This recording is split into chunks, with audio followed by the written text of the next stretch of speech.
എൻ്റെ എല്ലാ പ്രിയപ്പെട്ടവർക്കും ഒരിക്കൽ കൂടി സ്വാഗതം. കുറച്ച് വ്യത്യസ്തമായിട്ടുള്ള ഒരു ടോപ്പിക്കാണ്. ജീവിതവുമായിട്ട് ബന്ധപ്പെട്ടിട്ടുള്ള കുറേ കാര്യങ്ങളാണ് ഈ ചാനലിലൂടെ നമ്മൾ പറഞ്ഞിട്ടുള്ളതെങ്കിലും ഇന്ന് കുറച്ച് വ്യത്യസ്തമായിട്ടുള്ള ഒരു ടോപ്പിക്ക് പറയാമെന്ന് കരുതി. സമകാലിക വിഷയങ്ങളെ കൂടി നമ്മൾ ഉൾക്കൊള്ളിച്ചുകൊണ്ട് പറയണമല്ലോ. കാരണം അതൊക്കെ ജീവിതം തന്നെയാണ്. നമ്മുടെ ജീവിതവുമായിട്ട് അതൊക്കെ കണക്ട് ചെയ്യപ്പെടുന്നുണ്ട്, ഡയറക്റ്റായിട്ടും ഇൻഡയറക്റ്റായിട്ടും ഒക്കെ തന്നെ. നമ്മുടെ വീട്ടിലൊക്കെ കുട്ടികളില്ലേ, ഇപ്പം ഈ കുട്ടികളൊക്കെ നാളെ ആരായി തീരുമെന്നൊന്നും നമുക്ക് പറയാൻ പറ്റില്ല. സ്പോർട്സുമായി ബന്ധപ്പെട്ടിട്ടുള്ള ഒരു ടോപ്പിക്കാണ് ഇന്ന് നിങ്ങളുമായിട്ട് ഷെയർ ചെയ്യുന്നത്. എത്ര ആളുകൾക്ക് എൻ്റെ ചാനൽ കാണുന്നവരുടെ കൂട്ടത്തിൽ എത്ര ആളുകൾക്ക് ഈ സ്പോർട്സുമായി ബന്ധപ്പെട്ടിട്ടുള്ള വിഷയം സംസാരിക്കുമ്പോൾ ഇഷ്ടമാകും എന്നറിയില്ല. പക്ഷേ ഇതൊക്കെ നമുക്ക് മനസ്സിലാക്കാനുള്ള, ഒബ്സർവ് ചെയ്യാനുള്ള കാര്യങ്ങളാണ്. നമുക്ക് മക്കളുണ്ട്, മക്കളൊക്കെ ജീവിതത്തിൽ ആരായി തീരുമെന്നൊന്നും നമുക്ക് പറയാൻ പറ്റില്ല. അവരൊക്കെ സ്പോർട്സിൽ വലിയ വിജയങ്ങൾ നേടുന്ന വ്യക്തികളായിട്ടൊക്കെ മാറേണ്ട കുട്ടികളാണ്. അപ്പോൾ ഈ കാര്യങ്ങളൊക്കെ ഒന്ന് മനസ്സിലാക്കി വെക്കുന്നതൊക്കെ നല്ലതാണ്. നമ്മുടെ സമൂഹത്തിൽ ഇന്ന് ഏറ്റവും കൂടുതൽ ചാനലിലും സോഷ്യൽ മീഡിയയിലുമൊക്കെ ചർച്ച ചെയ്തുകൊണ്ടിരിക്കുന്ന ഒരു വിഷയം മെസ്സിയുമായി ബന്ധപ്പെട്ടിട്ടുള്ള ഒരു വിഷയമാണ്, അല്ലേ? ലയണൽ മെസ്സി തീർച്ചയായിട്ടും ലോകം മുഴുവൻ അറിയപ്പെടുന്ന ഫുട്ബോൾ ഇതിഹാസം തന്നെയാണ്. ഫുട്ബോളിൻ്റെ ദൈവമെന്നും കാൽപന്ത് കളിയുടെ രാജാവെന്നും ഒക്കെ നമ്മൾ പറയുന്ന ലയണൽ മെസ്സിയുമായി ബന്ധപ്പെട്ടിട്ടുള്ള ഒരു ചെറിയ കാര്യമാണ്. അദ്ദേഹവും അർജന്റീനൻ ടീമും നമ്മുടെ കേരളത്തിലെത്തുന്നു എന്നുള്ളതാണ് നമ്മുടെ ചാനലിലെയും സോഷ്യൽ മീഡിയയിലെയും ഇപ്പോഴത്തെ ചൂടുള്ള വാർത്തകളിലൊന്ന്, അല്ലേ? ചോദ്യം സിമ്പിളാണ്. അതായത് കേരളത്തിലേക്ക് ലയണൽ മെസ്സിയും അർജന്റീനൻ ടീമും എത്തുന്നതോടെ ഇവിടെ എന്ത് മാറ്റമാണ്, എന്ത് നേട്ടമാണ്, എന്ത് ഇമ്പാക്റ്റാണ് നമ്മുടെ സമൂഹത്തിലും നമ്മുടെ പുതിയ വളർന്നു വരുന്ന പുതിയ തലമുറയ്ക്കും കിട്ടുന്നത് എന്നതാണ് സിമ്പിളായിട്ടുള്ള പ്രധാനപ്പെട്ട ചോദ്യം. ഈ ചോദ്യത്തിൻ്റെ മുന്നിൽ നിന്നുകൊണ്ട് നമുക്ക് ഒരുപാട് കാര്യങ്ങളെ ചർച്ചയ്ക്ക് വിധേയമാക്കേണ്ടതുണ്ട്. ഏതായാലും നമ്മൾ ഒരുപാട് സംസാരിക്കുമ്പോൾ ബോറടിക്കും എന്നുള്ളത് കൊണ്ട് പരമാവധി ചുരുക്കി ഒതുക്കി കാര്യങ്ങൾ സംസാരിക്കാനാണ് ആഗ്രഹിക്കുന്നത്. നമുക്കറിയാം, ലയണൽ മെസ്സിയെ പോലുള്ള ഒരു താരം കേരളത്തിലേക്ക് വരണമെങ്കിൽ കോടിക്കണക്കിന് രൂപ മുതൽ മുടക്കണം, അല്ലേ? 100 കോടിയോളം മുതൽ മുടക്കണമെന്നാണ് പ്രാഥമികമായ കണക്ക്. ലയണൽ മെസ്സിയും അർജന്റീനൻ ടീമും കേരളത്തിലെത്തണമെങ്കിൽ. പക്ഷെ നമുക്കറിയാം, ഈ 100 കോടിയിലൊന്നും ഒതുങ്ങില്ല. അങ്ങനെയുള്ള ഒരു ടീം നമ്മുടെ നാട്ടിലേക്ക് കടന്നു വരുമ്പോൾ അവർക്ക് അനുയോജ്യമായ മറ്റൊരു ടീമിനെ ആവശ്യമുണ്ട്, അല്ലേ? ഒരു സൗഹൃദ മത്സരം കളിക്കുകയാണെങ്കിൽ പോലും കേരളത്തിലോ ഇന്ത്യയിലോ അവരോട് കിടപിടിക്കുന്ന ഒരു ടീം നമുക്കില്ല. അങ്ങനെ ആവുമ്പോൾ ഫിഫ റാങ്കിങ്ങിൽ മുന്നിൽ നിൽക്കുന്ന ഒരു ടീമിനെ നമുക്ക് തിരഞ്ഞെടുക്കേണ്ടി വരും. ഒരുപക്ഷെ സൗദിയോ ഖത്തറോ അങ്ങനെ ഏതെങ്കിലും ഒരു രാജ്യത്തെ നമ്മൾ തിരഞ്ഞെടുക്കേണ്ടി വരും. അവർ വരുമോ ഇല്ലയോ എന്നുള്ളതൊക്കെ രണ്ടാമത്തെ വിഷയമാണെങ്കിലും അങ്ങനെ തിരഞ്ഞെടുക്കുമ്പോൾ തന്നെ വന്നാൽ തന്നെ അവർക്കും നമ്മൾ കോടികൾ കൊടുക്കേണ്ടി വരും. അതോടൊപ്പം ഒരുപാട് സെക്യൂരിറ്റിയുമായി ബന്ധപ്പെട്ടിട്ടും നമ്മുടെ ഗ്രൗണ്ട്, അവർക്ക് കളിക്കാൻ പറ്റിയ മികച്ച ഗ്രൗണ്ടുകൾ പോലും ഇല്ലാത്തൊരു നാടാണ് നമ്മുടേത്. അപ്പം അതിനുള്ള സൗകര്യങ്ങൾ, അങ്ങനെ ഒരുപാട് കാര്യങ്ങളെ ആലോചിക്കുമ്പോൾ 100 കോടി എന്നൊക്കെ ഒരു കണക്ക് മാത്രമാണ് നമുക്ക് കാണാൻ പറ്റും. ഏകദേശം ഒരു 100-200 കോടിയോളം ചെലവാകും എന്നുള്ളത് തന്നെയാണ് നമുക്ക് കാണാൻ പറ്റുന്ന ഒരു കണക്ക്. ഒന്ന് ആലോചിച്ച് നോക്കണം.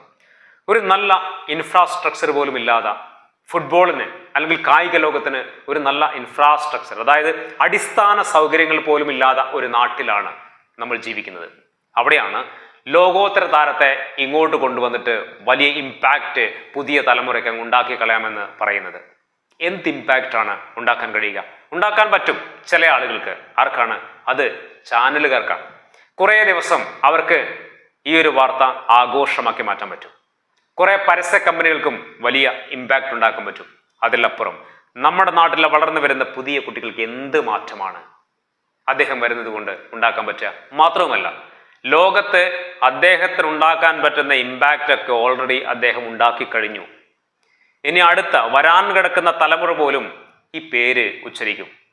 മറഡോണയൊക്കെ ഇപ്പോഴും അറിയപ്പെടുന്നത് എന്തുകൊണ്ടാണ്? അത്രക്കേറെ ഇമ്പാക്റ്റ് ഒരു കാലത്തിൽ ഉണ്ടാക്കി വെച്ചിട്ടുണ്ട് എന്നുള്ളത് കൊണ്ടാണ്. അതുപോലെ തന്നെയാണ് ലയണൽ മെസ്സി. പല താരങ്ങളും കേട്ടോ. മാത്രമല്ല, അർജന്റീന ടീം ഇങ്ങോട്ട് വരുന്നു എന്ന് കരുതി ഇവിടെ അർജന്റീനയെ സ്നേഹിക്കുന്നവർ മാത്രമല്ല നമ്മുടെ നാട്ടിലുള്ളത്, മറ്റ് പല രാജ്യങ്ങളെയും സ്നേഹിക്കുന്ന ഫാൻസുകാർ നമ്മുടെ നാട്ടിലുണ്ട്. അതൊക്കെ നമുക്ക് മാറ്റി നിർത്താം. ഒരു വലിയ താരമല്ലേ വരുന്നതെന്ന രീതിയിൽ തീർച്ചയായിട്ടും നല്ലത് തന്നെ. പക്ഷേ ഇത്രയും കോടികൾ മുടക്കിയിട്ട് നമ്മളിത് ചെയ്യുമ്പോൾ ഇതൊന്നും നമുക്ക് നമ്മുടെ നാടിന് പുതിയ തലമുറയ്ക്ക് ഉപകാരപ്പെടുന്നില്ലെങ്കിൽ ചെയ്യുന്നത് വലിയ മണ്ടത്തരമല്ലേ? ദീർഘവീക്ഷണമില്ലാതെ തലതിരിഞ്ഞ ബുദ്ധിയെന്നല്ലാതെ എനിക്കൊന്നും ഇതുമായി ബന്ധപ്പെട്ടിട്ട് തോന്നിയിട്ടില്ല. കാരണം ഇനി ഇവിടെ വന്നു എന്ന് തന്നെ കരുതുക, വരാൻ സാധ്യത ഇപ്പോഴും പൂർണ്ണമായിട്ടില്ല. ഔദ്യോഗികമായിട്ടുള്ള ഒരു പ്രഖ്യാപനങ്ങളും ആ ടീമിൽ നിന്നോ രാജ്യത്തിൽ നിന്നോ ഉണ്ടായിട്ടുമില്ല. ഇനി വന്നാൽ തന്നെ ഇവിടെ എത്ര പേർക്ക് നേരിട്ട് അവരെ കാണാൻ പറ്റും? നേരിട്ട് കാണാമല്ലോ എന്നൊക്കെയാണ് പറയുന്നത്. ഇവിടുത്തെ ഒരു കുട്ടികൾക്കും കാണാൻ പറ്റാത്ത അവസ്ഥയാണ് അല്ലെ? വളരെ ചെറിയ ശതമാനം ആളുകൾക്ക് മാത്രമേ ഇത് കാണാൻ പറ്റുകയുള്ളൂ, നേരിട്ട് കാണാൻ പറ്റുകയുള്ളൂ. ബാക്കിയുള്ളവരൊക്കെ കാണുന്നത് കേരളത്തിൽ വന്നു എന്നുള്ള വാർത്ത TV-കളിലാണ് കാണുക, അവനവന്റെ വീട്ടിനുള്ളിൽ കാണും. അതിപ്പോ സ്വാഭാവികമായിട്ട് ഏത് രാജ്യത്ത് നിന്ന് കളിക്കുമ്പോഴും എപ്പോഴും എങ്ങനെയാണോ മെസ്സിയെ നമ്മൾ കാണുന്നത് അല്ലെങ്കിൽ അർജന്റീനയെ നമ്മൾ കാണുന്നത്, അതുപോലെ തന്നെയാണ് അവനവന്റെ വീട്ടിൽ നിന്ന് കേരളത്തിൽ വന്നു എന്നൊരു വാർത്ത അവനവന്റെ TV-യിൽ കാണുന്നു എന്നല്ലാതെ എന്ത് മാറ്റമാണ് ഉണ്ടാക്കുന്നത് എന്നുള്ളതാണ്.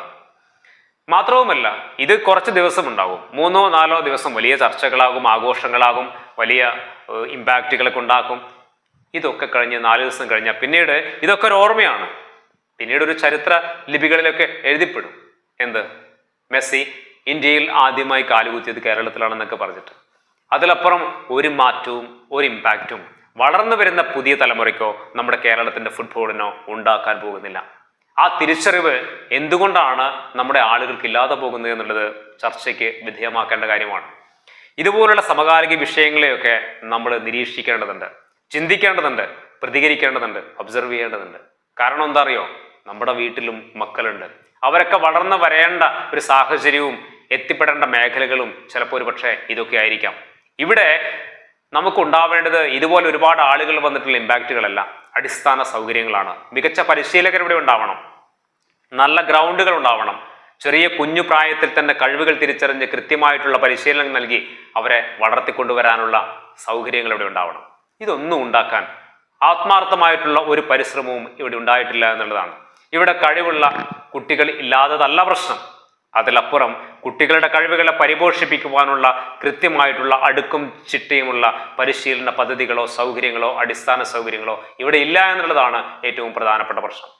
ആ പ്രശ്നത്തിലേക്ക് വിരൽ ചൂണ്ടാതെ, ആ പ്രശ്നങ്ങളെ കാണാതെ ഒരു ഇമ്പാക്റ്റ് ഉണ്ടാക്കാൻ വേണ്ടി കോടിക്കണക്കിന് രൂപ മുതൽ മുടക്കിയിട്ട് ഒരു വിദേശ താരത്തെ, അല്ലെങ്കിൽ ലോകം മുഴുവൻ അറിയപ്പെടുന്നതാണെങ്കിൽ പോലും ഒരു താരത്തെ, ഒരു ടീമിനെ ഇങ്ങോട്ടേക്ക് കൊണ്ടുവന്നുകൊണ്ട് എന്ത് മാറ്റമാണ് നമുക്ക് ഉണ്ടാക്കാൻ കഴിയുക എന്നുള്ളത് തീർച്ചയായിട്ടും വളരെ പ്രാധാന്യത്തോടു കൂടി തന്നെ ചർച്ച ചെയ്യേണ്ട വിഷയമാണ്. കുറച്ച് ദിവസം മുമ്പ് ചാനലിൽ ഒരു വാർത്ത കേൾക്കുകയുണ്ടായി.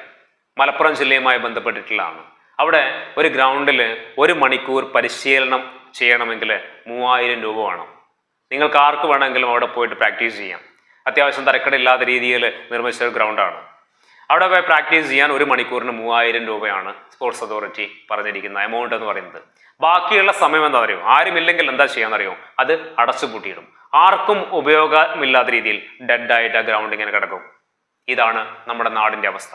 ഇങ്ങനെയുള്ള ആളുകളാണ് വലിയ ഇമ്പാക്റ്റ് ഉണ്ടാക്കും, ഫുട്ബോളിന് വലിയ മാറ്റങ്ങൾ ഉണ്ടാക്കും എന്നൊക്കെ പറഞ്ഞിട്ട് ഇതിന്റെ പിന്നിൽ എന്തു സ്വാർത്ഥമായിട്ടുള്ള കാര്യങ്ങളാണ് ഉള്ളത് എന്നുള്ളത് തീർച്ചയായിട്ടും ചർച്ചയ്ക്ക് വിധേയമാക്കേണ്ട കാര്യമാണ്. ലയണൽ മെസ്സിയെ പോലുള്ള ഒരാൾ ഇവിടെ വരേണ്ട ഒരാവശ്യകതയും ഇവിടെയില്ല. ലോകം മുഴുവൻ അവരുടെ ഇമ്പാക്റ്റ് അവർ സമ്മാനിച്ചു കഴിഞ്ഞ ആളുകളാണ്. എന്നും എക്കാലവും അവർ ഓർമ്മിക്കപ്പെടും, അവരെന്നും ആരാധിക്കപ്പെടും, സ്നേഹിക്കപ്പെടും. അവരുടെയൊക്കെ പിന്നിൽ പിന്തുടർന്ന് ഫുട്ബോൾ കളിച്ചുകൊണ്ടിരിക്കും ആളുകളൊക്കെ. അതിന് അവരിവിടെ പ്രത്യേകം ഇവിടെ വന്നു എന്നുള്ളതിൻ്റെ പേരിൽ ഒരു ഇമ്പാക്റ്റ് ഉണ്ടാക്കാൻ സാധിക്കുകയില്ല എന്ന് തിരിച്ചറിയാൻ നമ്മൾക്ക് കഴിയേണ്ടതുണ്ട്. മികച്ച പരിശീലനം നൽകിയാൽ, മികച്ച സൗകര്യങ്ങൾ ഒരുക്കി കഴിഞ്ഞാൽ ഒരുപാട് മെസ്സിമാരെ നമുക്ക് ഇവിടെ ഉണ്ടാക്കിയെടുക്കാൻ പറ്റും. നമ്മൾ തിരിച്ചറിയേണ്ടതായിട്ടുള്ള വളരെ പ്രധാനപ്പെട്ട ഒരു കാര്യമുണ്ട്. എന്താണെന്നറിയോ? ലോകോത്തര ഇതിഹാസ താരത്തെ നമ്മുടെ നാട്ടിലേക്ക് കൊണ്ടുവരുന്നു എന്നുള്ളതല്ല ഏറ്റവും വലിയ ഇമ്പാക്റ്റായി മാറുന്നത്. അതിലപ്പുറം നമ്മുടെ നാട്ടിലെ കുട്ടികൾ ലോകത്തുള്ള പല രാജ്യങ്ങളിൽ പോയിട്ട്, വിദേശ രാജ്യങ്ങളിൽ പോയിട്ട് കളിക്കുമ്പോൾ, ബാഴ്സലോണയിലും റയൽ മാഡ്രിഡിലും മാഞ്ചസ്റ്റർ യുണൈറ്റഡിലും അങ്ങനെ വൻകിട ക്ലബ്ബുകളിൽ പോയിട്ട് നമ്മുടെ കുട്ടികൾ കളിക്കുമ്പോൾ അതാണ് പുതിയ തലമുറയ്ക്ക് ഇമ്പാക്റ്റായി മാറുന്നത്. അല്ലാതെ വലിയ വിദേശ താരത്തെ കോടിക്കണക്കിന് രൂപ ഇവിടെ മുതൽ മുടക്കിയിട്ട് ഇവിടെ കൊണ്ടുവരുന്നതല്ല വലിയ ഇമ്പാക്റ്റ് എന്ന രീതിയിൽ നമ്മൾ കാണേണ്ടത്. നമ്മുടെ കുട്ടികൾ മറ്റ് സ്ഥലങ്ങളിൽ പോയി കളിക്കട്ടെ, വിദേശ രാജ്യങ്ങളിൽ പോയി കളിക്കട്ടെ, വൻകിട ക്ലബ്ബുകളിൽ പോയിട്ട് കളിക്കട്ടെ. അപ്പോഴല്ലേ തീർച്ചയായിട്ടും അത് വലിയ ഇമ്പാക്റ്റ് ആവുന്നത്, വളർന്നു വരുന്ന മറ്റ് പുതിയ കുട്ടികൾക്ക്, പുതിയ തലമുറയ്ക്ക് കരുത്തായിട്ട് മാറുന്നത്. എന്തുകൊണ്ടാണ് ക്രിക്കറ്റിൽ സഞ്ജു സാംസൺ കുറെ കൂടി സ്വീകാര്യനായി മാറുന്നത്? പരിമിതമായ സാഹചര്യങ്ങളാണ്. രാഷ്ട്രീയപരമായിട്ട് ഒരുപാട് ഉള്ളുകള്ളികൾ ഒക്കെ നിറഞ്ഞു കിടക്കുന്ന ലോകമാണ് തീർച്ചയായിട്ടും ഇന്ത്യൻ ക്രിക്കറ്റ് എന്ന് പറയുന്നത്. അവിടെ സ്വന്തം കഴിവ് ഉപയോഗിച്ച് ഒരു വലിയ സാന്നിധ്യമായിട്ട് നിലനിൽക്കുന്നു എന്നുള്ളതാണ്. അതാണ് ഇമ്പാക്റ്റ് എന്ന് പറയുന്നത്. തീർച്ചയായിട്ടും ഇങ്ങനെയുള്ള ആളുകളെയാണ് നമ്മൾ വളർത്തിയെടുക്കേണ്ടത്. അതായത് ഇങ്ങനെയുള്ള കുട്ടികൾ നമുക്കും സാധ്യമാണ് എന്ന രീതിയിൽ പുതിയ തലമുറയ്ക്കൊരു സന്ദേശം നൽകാൻ കഴിയുന്ന ആളുകളെ സൃഷ്ടിക്കാൻ കഴിയുന്ന സാഹചര്യങ്ങൾ ഇവിടെ ഉണ്ടാവണം.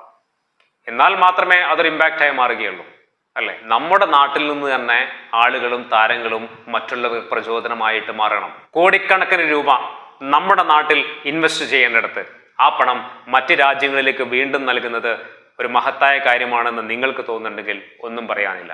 അതിലപ്പുറം അത് തെറ്റാണെന്ന് നിങ്ങൾക്ക് തോന്നുന്നുണ്ടെങ്കിൽ, ഇതല്ല നമ്മുടെ നാടിന് ആവശ്യമെന്ന് തോന്നുന്നുണ്ടെങ്കിൽ നമ്മൾ ഓരോരുത്തരും പ്രതികരിക്കേണ്ടതുണ്ട്. നമ്മുടെ നാട്ടിൽ കിടക്കുന്ന സമകാലിക വാർത്തകളെ ഒരു വാർത്തയായിട്ട് മാത്രം കാണാതെ നമ്മുടെ സമൂഹത്തിലുണ്ടാക്കുന്ന ചലനം എന്താണെന്ന് തിരിച്ചറിഞ്ഞ് പ്രതികരിക്കേണ്ടതുണ്ട് നമ്മളൊക്കെ. അപ്പോഴാണ് നമ്മളൊക്കെ മികച്ച വ്യക്തിത്വമുള്ള ആളുകളായി മാറുന്നത്. വെറും കേൾവിക്കാർ മാത്രമാവാതിരിക്കുക, ഇതിനൊക്കെ പ്രതികരിക്കേണ്ടതുണ്ട്. നമ്മുടെ മക്കളൊക്കെ വളർന്നു വരുന്നത് ഇങ്ങനെയൊരു സാമൂഹിക ചുറ്റുപാടിലാണ് എന്ന തിരിച്ചറിവോടുകൂടി ആയിരിക്കണം നമ്മൾ പല കാര്യങ്ങളെയും നോക്കിക്കാണേണ്ടത്.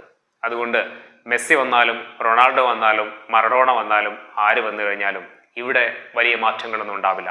കുറച്ച് ദിവസം വലിയ വാർത്തകളും ആഘോഷങ്ങളും ഇവിടെ ഉണ്ടാകും. അതിനുവേണ്ടിയുള്ള വലിയ തയ്യാറെടുപ്പുകളും ഇവിടെ ഉണ്ടാകും.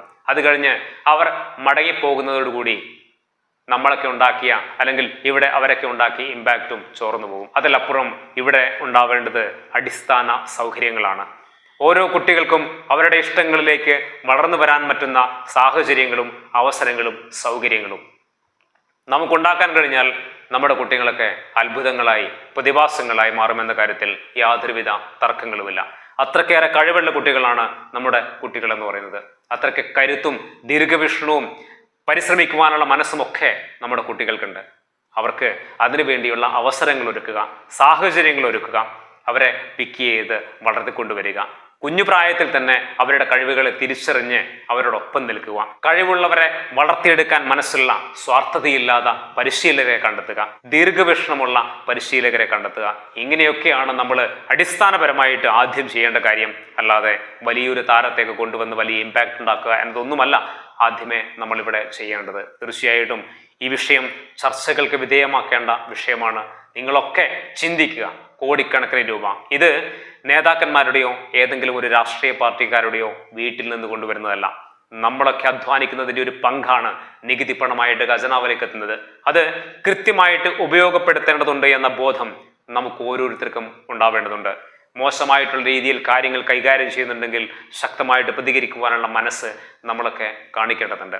അതുകൊണ്ട് വാക്കുകൾ കൊണ്ടെങ്കിലും പ്രതികരിക്കുക. വലിയ മാറ്റങ്ങൾ അതിലൂടെയെങ്കിലും നമുക്ക് ഉണ്ടാക്കിയെടുക്കാൻ പറ്റും. നിങ്ങൾക്കും ഈ കാര്യവുമായി ബന്ധപ്പെട്ടിട്ടൊക്കെ അഭിപ്രായങ്ങൾ പറയാം. ഞാൻ പറഞ്ഞതിൽ തെറ്റുണ്ട് എന്ന് നിങ്ങൾക്ക് തോന്നുന്നുണ്ടെങ്കിൽ വിമർശിക്കാം, അല്ലെങ്കിൽ ഒപ്പം നിൽക്കാം, പ്രതികരിക്കാം. അതാണ് നിങ്ങളുടെ ഓരോരുത്തരോടും പറയാനുള്ളത്. എനിക്ക് ശരിയെന്ന് തോന്നുന്നതാണ് ഞാൻ പറഞ്ഞത്. ഇത്രയും കോടികൾ മുടക്കിയിട്ട് ഒരു താരത്തെയോ ടീമിനെയോ കൊണ്ടുവരുന്നതിനേക്കാൾ ആ പണം നമ്മുടെ പുതിയ തലമുറയ്ക്ക് വേണ്ടി ഇൻവെസ്റ്റ് ചെയ്ത് കഴിഞ്ഞാൽ അവരൊക്കെ നമ്മുടെ നാടിൻ്റെ വലിയ മുതൽക്കൂട്ടുകളായി മാറും. നാളെ ഭാവിയുടെ വാഗ്ദാനങ്ങളായി മാറും. ഒരുപക്ഷെ നമ്മൾ ഈ പറഞ്ഞ മെസ്സിയേക്കാൾ വലിയ താരങ്ങൾ നമ്മുടെ സമൂഹത്തിൽ വളർന്നു വരും. അവരൊക്കെ വലിയ മാതൃകകളായി അവരുടെ തലമുറയ്ക്ക് മാറും എന്ന കാര്യത്തിൽ തർക്കങ്ങളൊന്നുമില്ല. അങ്ങനെയുള്ളൊരു സാഹചര്യം ഇവിടെ ഉണ്ടാവട്ടെ.